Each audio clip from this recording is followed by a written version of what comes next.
नमस्कार, मैं हूँ नेहा शर्मा।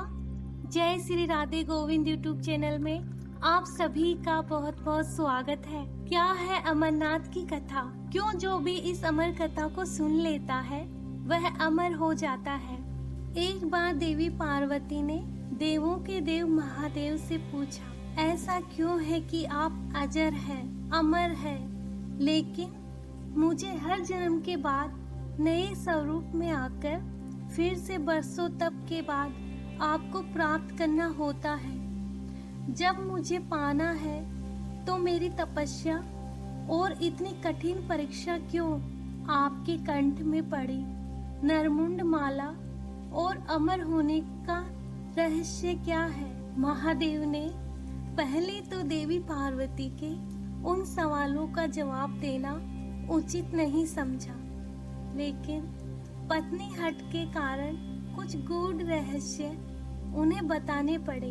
शिव महापुराण में मृत्यु से लेकर अजर अमर तक के कई प्रसंग हैं, जिसमें एक साधना से जुड़ी अमर कथा बड़ी रोचक है, जिसे भक्तजन अमरत्व की कथा के रूप में जानते हैं। हर वर्ष हिमालय में अमरनाथ, कैलाश और मानसरोवर तीर्थ स्थलों में लाखों श्रद्धालु पहुंचते हैं, सैकड़ों किलोमीटर की पैदल यात्रा करते हैं। यह विश्वास यूं ही नहीं उपजा।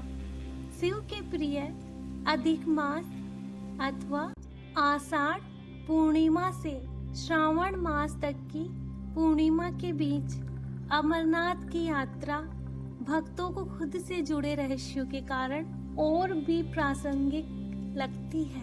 पौराणिक मान्यताओं के अनुसार अमरनाथ की गुफा ही वह स्थान है जहां भगवान शिव ने पार्वती को अमर होने के गुप्त रहस्य बतलाए थे। उस दौरान वहां कोई तीसरा प्राणी नहीं था, न महादेव का नंदी, न ही उनका नाग, न सिर पर गंगा और न ही गणपति कार्तिकेय। गुप्त स्थान की तलाश में महादेव ने अपने वाहन नंदी को सबसे पहले छोड़ा। नंदी जिस जगह पर छूटा उसे ही पहलगाम कहा जाने लगा। अमरनाथ यात्रा यहीं से शुरू होती है। यहाँ से थोड़ा आगे चलने पर शिवजी ने अपनी जटाओं से चंद्रमा को अलग कर दिया। जिस जगह ऐसा किया वह चंदनवाड़ी कहलाती है। इसके बाद गंगा जी को पंचतरणी और कंठाभूषण सर्पों को शेषनाग पर छोड़ दिया। इस प्रकार इस पड़ाव का नाम शेषनाग पड़ा। अमरनाथ यात्रा में पहलगाम के बाद अगला पड़ाव है गणेश टोप। मान्यता है कि इस स्थान पर महादेव ने पुत्र गणेश को छोड़ा। इस जगह को महागुणा का पर्वत भी कहते हैं। इसके बाद महादेव ने जहाँ पिस्सू नामक कीड़े को त्यागा वह जगह पिस्सू घाटी है। जीवनदायिनी पांचों तत्वों को सव्य से अलग किया। इसके पश्चात पार्वती जी संग एक गुफा में महादेव ने प्रवेश किया। कोई तीसरा प्राणी इस कथा को न सुन सके, इसलिए उन्होंने चारों ओर अग्नि प्रज्वलित कर दी। फिर महादेव ने जीवन के गूढ़ रहस्य की कथा शुरू कर दी। कथा सुनते सुनते देवी पार्वती को नींद आ गई। वह सो गई और महादेव को यह पता नहीं चला। महादेव कथा सुनाते रहे।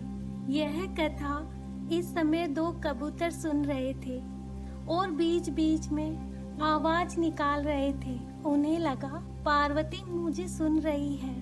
भोलेनाथ कथा में इतने मगन थे कि उनका कबूतरों पर ध्यान ही नहीं गया। दोनों कबूतर सुनते रहे। जब कथा समाप्त होने पर महादेव का ध्यान पार्वती पर गया तो उन्हें पता चला कि वे तो सो रही है, तो कथा कौन सुन रहा था? उनकी दृष्टि दो कबूतरों पर पड़ी तो महादेव को क्रोध आ गया। वही कबूतर का जोड़ा उनकी शरण में आ गया और बोला, भगवान हमने आपसे अमरनाथ की कथा सुनी है। यदि आप हमें मार देंगे तो यह कथा झूठी हो जाएगी। हमें पथ प्रदान करें। इस पर महादेव ने उन्हें वर दिया कि तुम सदैव इस स्थान पर शिव व पार्वती के प्रतीक चिन्ह में निवास करोगे।